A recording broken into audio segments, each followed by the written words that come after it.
Okay, folks, I'm a proud owner of a Mahindra 1533. I've had it for about 4 years now.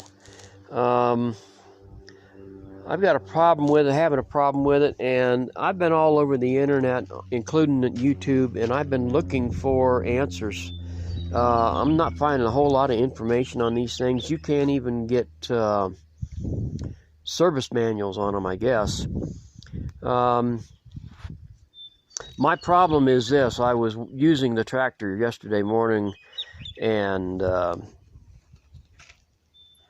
it was running just fine, and all of a sudden it just kind of petered down to an idle and doesn't want to ramp up anymore. I can't increase the RPM. I thought maybe it might have been the fuel filters being plugged up. This is primary filter right here. It's got a cartridge in it, and then the secondary filter is up here behind all this wiring, this guy right here. And I bought them both. Secondary filter was like 75 bucks. It's expensive. The primary was pretty cheap. It was like $9. It's not bad at all. But I replaced these filters, and it didn't seem to make any difference. So I went to the air filter, thinking maybe it was starving for air, and it was a little dirty, and I cleaned it up, knocked out the dirt, and I left the filter out, and I started the engine, and it did the same thing. It just will not ramp up. So then I went to the catalytic converter, and the muffler. This is the muffler. Catalytic converter is right back here in the back, and I pulled those out, and they weren't too bad, and I started it up, and it still didn't make any difference. It got a little louder, obviously, but other than that, it just will not ramp up. My last chance, last thing that I did while I was, before I tore it all apart, the last thing I did was I popped or cracked the fittings on my injectors, one at a time, while the motor was running, and it almost died. And of course there's lots of spray there, lots of pressure, and I don't think that's the problem. So I've eliminated the entire fuel system. I even pulled out my fuel tank to make sure there wasn't anything in it. This is my fuel tank.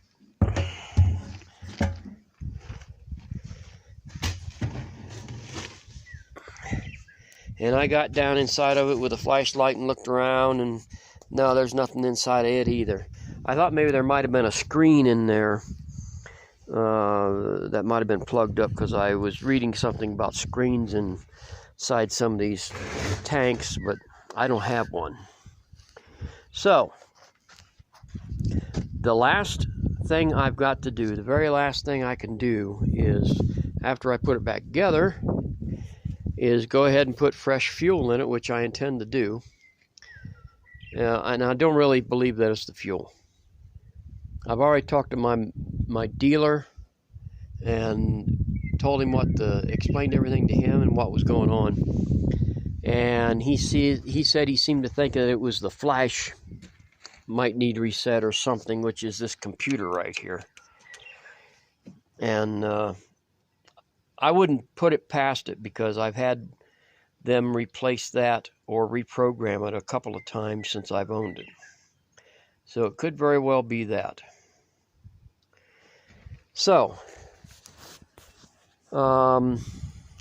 since there's no information, I can't find any information on these things at all, I thought I'd go ahead and make this video and put this online. I want to put it on YouTube, and I'll start my own channel.